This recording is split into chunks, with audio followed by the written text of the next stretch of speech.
I decided I really wanted to go to school. And this girl that I had dated and we'd gone steady, incidentally, the night I moved into the dorm, which really changed my life in so many ways, I got a Dear Bruce letter from the girl in Maryland saying, we can't see each other anymore. I'd taken 1 or 2 trips down to D.C. from New Jersey.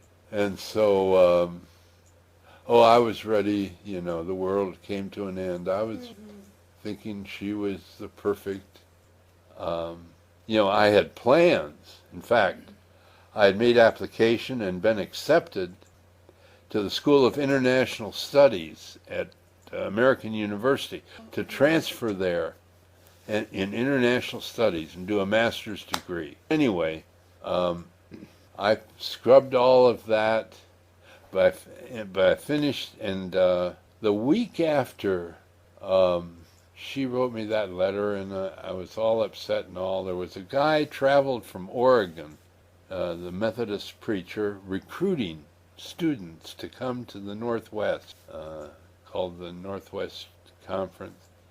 And he was from Coos Bay, Oregon, and he said, we'll get you a job. You serve a little country church. You will get you a good paying job. You'll earn all your second year seminary and even some travel money to get out here and all. Come and do this and serve this little country church. I said, okay. After 1 week after I got the Dear Bruce letter, that's what I wanted to say. I was really always all mixed up. I was ready to do all kinds of stuff. So I drove all the way across the country, worked as a lumberjack for a year, or for summer, and took off almost the middle of May or whatever, and drove east or west, worked as a lumberjack, served this little church for 1 month, and then they merged with another church. Oh, no. So I didn't even have to do the second month there. Well, they kicked us out of the woods because it got so hot. They wouldn't let for forest fire. So I had to work in town. Anyway, that's another part of my adventure. I worked as a lumberjack. And I was told, when he got me this job, this DS that had interviewed me and got me the job, and I stayed with a wonderful family that was in this little church in Coos Bay, Oregon, right on the coast. He was Maurice and her name was Lucille Romig, R-O-M-I-G, Romig. He was in the church there, and I taught the Sunday school when I didn't have to preach anymore. Anyway, I worked as a lumberjack, but I was told, don't tell anyone, that you have a college degree. You got to chew tobacco. You got to drink beer. They paid you every 2 weeks in a beer hall.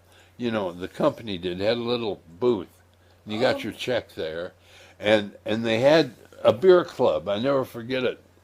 And I'd been to Europe, and I'd drunk a few beers over there and had Holy Communion wine and agape, I remember. But I had much. But they had a big wall with these big goblets of your name on them. Felker, I think it was big black. And you paid $1 for them, but you're 15 cents. You got 16 ounces of beer for 15 cents. Wow. Wow. Just huge things, But this is the story that I like to tell.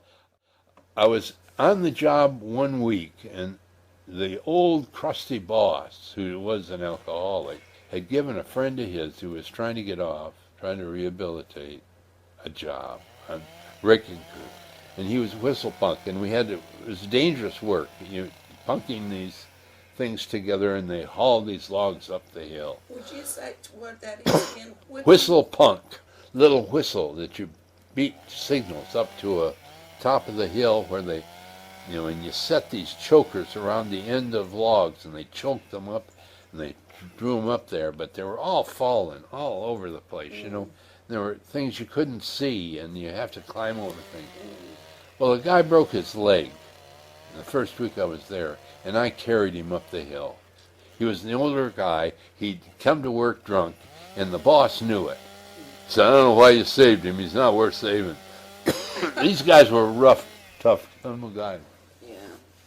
He'd given him a job, But because I'd done that, he would said, when I got my pay, you had to get in a fist fight. You had 2 or 3 bullies. That was part of the ritual, Oh. But this old crusty guy who he was about 5'4". He couldn't have fought it. I guess everybody thought he'd tear everybody apart. He apparently had been working in the woods for years, And he was my boss. He said, well, I don't know why I tried to save him. You brought him up here.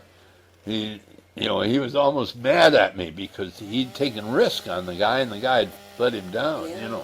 I guess that's why it was. But anyway, he told these guys, lay off. He's my man, he said. So I had to buy my $1 beer thing from my first paycheck and get it filled and have my 16 ounces of beer.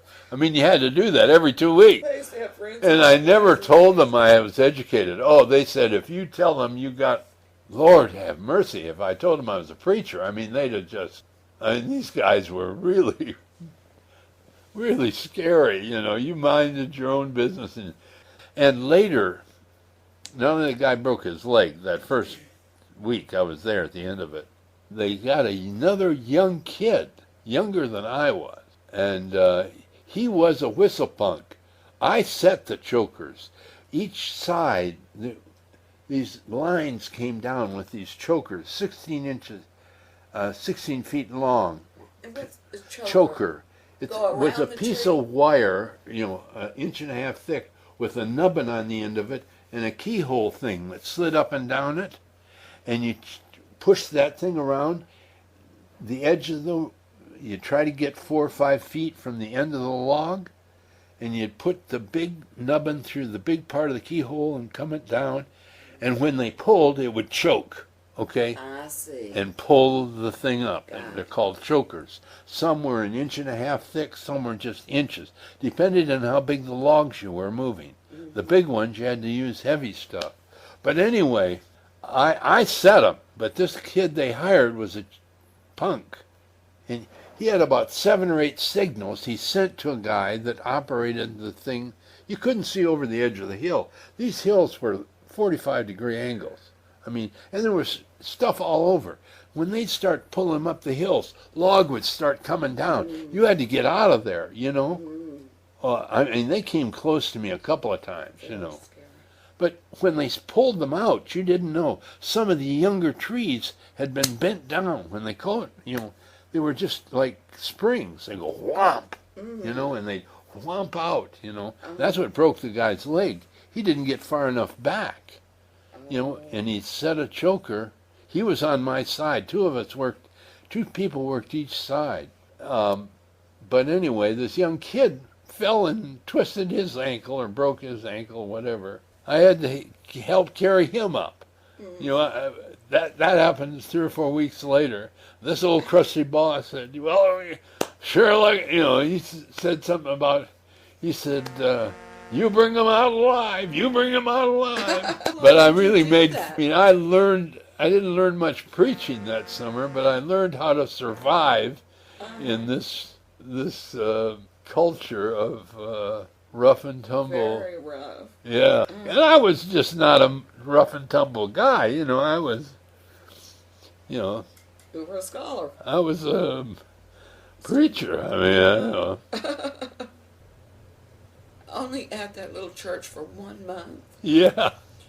Little And there country you church. were out there in the Pacific Northwest. Yeah. Anyway, I don't know exactly what happened, but anyway, I ended up then teaching Sunday school in the Coos Bay church, which is a real nice, town church. Coos Bay it's a little logging bay, where they sent the logs to Japan. Out of Coos Bay. Had a bunch of small freighters always in there, and one of its claims, Coos Bay's claims to fame, but they walked you out onto the beach. It's right on the Pacific Ocean. And there was a hole there, and it had several rocks and big rocks around it, and a little plaque was on one of the big rocks. This is where the Japanese shelled us. And this What? pit, Yeah. The Japanese shelled us, That was their, Coos Bay's one of their claims to Their fame. claim to fame. I mean, that was the first thing they showed me, this wonderful forest. They had this great big Weyerhaeuser Lumber Company law mill, but the first thing that people in the church wanted to show me was, it's where the Japanese fired at us. Oh my gosh. Shelled it, landed right here. Oh dear. Well, did it really? Yeah, I think it really did, yeah. I didn't realize that. And there were several other places. Apparently, several Japanese would bring submarines, and they'd give balloons that would go up with little bombs on them and drift over,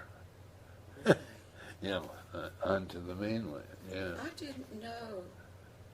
I That was never taught that about World War II. Oh, yeah. I had no idea. Well, I mean, there was nothing much to tell. I don't know how many little balloon bombs they sent over, but what they showed were these 2 or 3, places dug out where the bombs had exploded. They were shelled. Mm-hmm. They didn't make it to the town, but they were at us.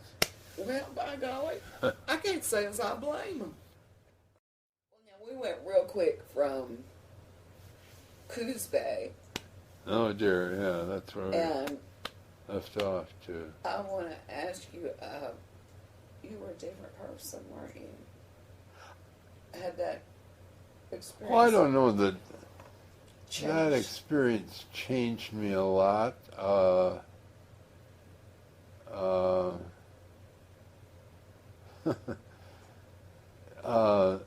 It was a very secular experience, if you will, not Yes. as much sacred, although I have it, and it's in the room in there, a cross that Mr. Romeg, the man that was, and Maurice was his name, her name was Lucille, that I stayed with, made for me out of myrtle wood. Oh, There are 2 places on the face of the earth that myrtle wood is grown. One is occasionally on the coast of Oregon, the other is in Palestine. is that right? Yeah. And he made me a cross. And I have it there, and it's been in my office ever since, all through the years. I don't know that I came back a changed person. I